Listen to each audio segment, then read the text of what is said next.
Today we're gonna plant lots of pups and lots of cuttings into this pot, propagation pot. So I have some euphorbias here. Not sure what's the name of this plant, have to look it up. And some variegated euphorbias as well. Some haworthias, another euphorbia. I'm very bad for memory of the names. Gonna plant the mother plant back. That's where all the cuttings came from. And some variegated aloe pups as well. So a few days ago I just dug them out from the pots, trimmed some roots. See, the roots are trimmed. Over here I just cut them off from the mother tree and they already had some roots. So I gave them some time so they can dry up and kind of heal. Today we're gonna add some mix as for soil. I'm using Sunshine aggregate number 4. It has lots of what's the name for those, perlite? Anyways, I'll show you. You see all this white stuff, so it promotes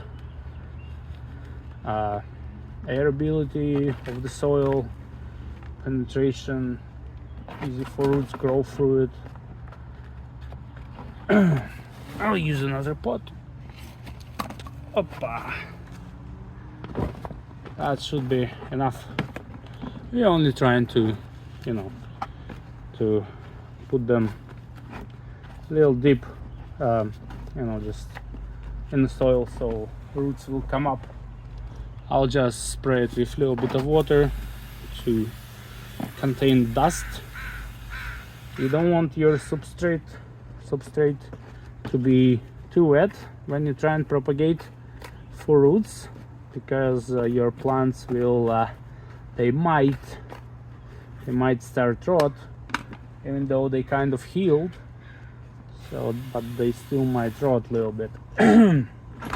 So we're just gonna make it a little moist over here and start planting some cuttings. So I'll probably plant the bigger plants in their own pots, like this one that I bought from Amazon, or this is the Anderson pot, or this is the cord pot. I believe they're made in Toronto. This one is from Oregon, Anderson. This one is from China. So I'm gonna use this rooting compound. It has the fungicide, so it's a gel in gel form, and I'm gonna use just some painter's brush, and I'm gonna apply it to the bottom of the plant where I cut it. And so I'm gonna apply deliberately over here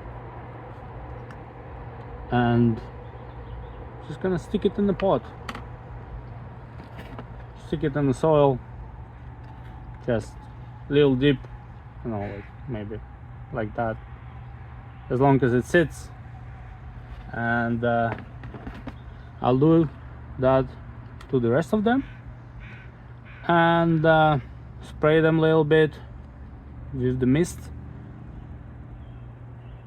just like water mist, and and go so on so forth. So those doesn't have roots, so I'm just gonna use just gonna put them in the soil.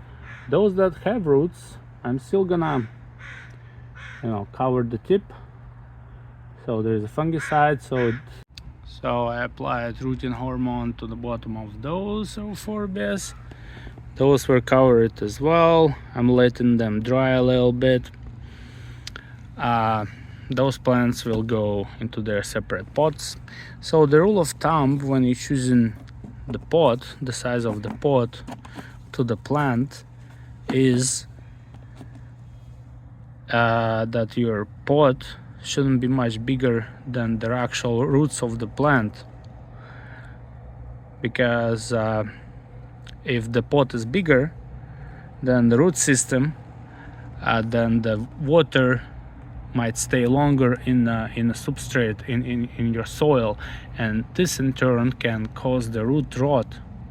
So you want to be your pot just about the size of your root system, and then when it gets overgrown, you just replace to the bigger pot. And again, don't overshoot for in the size of the pot, because the substrate needs to dry out in time, otherwise it can damage your plant.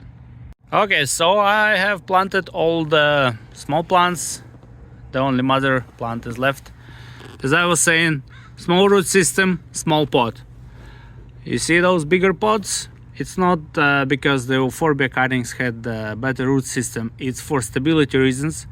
As you remember, those euphorbia had long foot. I call this a foot. So and it's supposed to sit somewhere, otherwise it's just gonna fall down. So yeah, that's why I'm using under some deep row spot for those. Otherwise I would have used the cord. Anyways, thank you guys for watching. Only mother plant is left to plant, and see you next time. Bye. Oh yeah, one more thing I forgot to mention. Watering. I won't be watering them for at least few days. Just let the cuts and roots heal a little bit more. I'm just gonna spray them with water nicely every day. Just keep them out of drying out. And from what I know, the spraying actually helps promoting the root development. So hopefully it's gonna help a little more. Thank you now. Bye.